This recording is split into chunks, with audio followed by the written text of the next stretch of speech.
Então, assim, pensando assim nessa coisa do desenho de som, de um panorama, né, mais introdutório, acho que é interessante a galera pensar que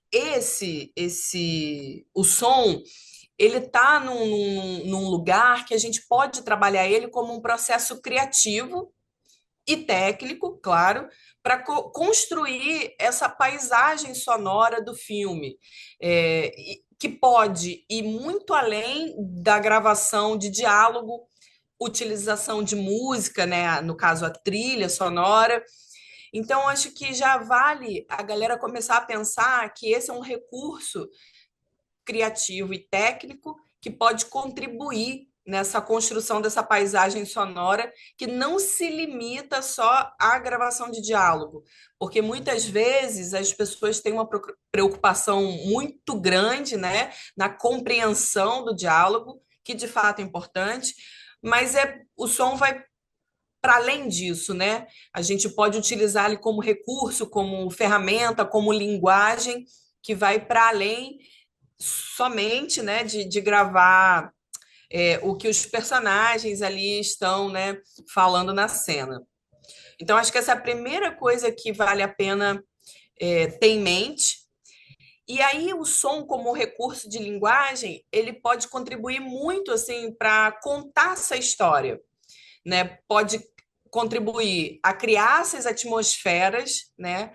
O que que a direção quer transmitir, né? Nessa transmitir como emoções, transmitir como o som pode criar uma camada a mais de significado.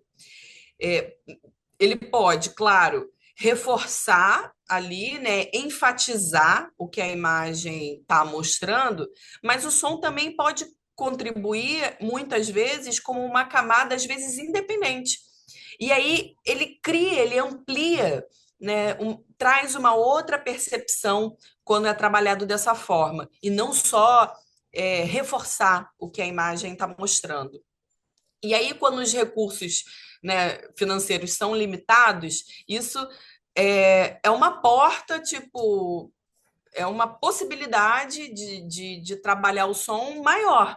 Então, já que a gente, né, não tem tanto dinheiro para fazer um filme, então eu acho que pensar nesse som, assim, de uma maneira mais ampliada, pode contribuir bastante, né, para contar essa história.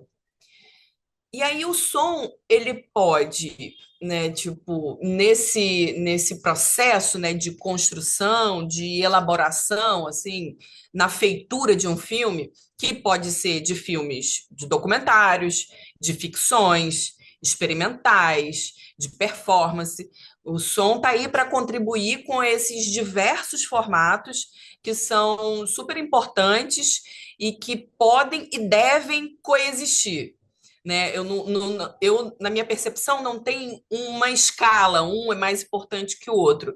Eu acho que, dependendo do projeto, uma ficção cabe mais, ou outro projeto, um experimental. Às vezes, né, uma estrutura narrativa não dá conta. Então, são linguagens que podem coexistir, tem espaço para todo mundo, e uma pessoa que fez um documentário, ela pode fazer uma ficção, depois ela pode fazer um experimental, é muito livre, né?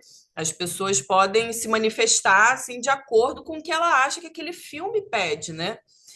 E aí, nessa estrutura assim, de pensar assim, o som, tanto para documentário, ficção, experimental, performance, se a pessoa tiver contato com um roteiro, assim, se tiver algum roteiro, pelo menos uma estrutura, às vezes tem um argumento, é interessante fazer essa decupagem prévia, com a direção, com o pessoal da foto, com o pessoal do figurino, que é super importante. Esse diálogo do som e do figurino, cada vez mais eu tenho conversado sobre isso, que contribui bastante assim para uma captação melhor, para uma compreensão, né, dos diálogos também, que muitas vezes os figurinos eles são muito bonitos, mas eles às vezes interferem na qualidade de captação.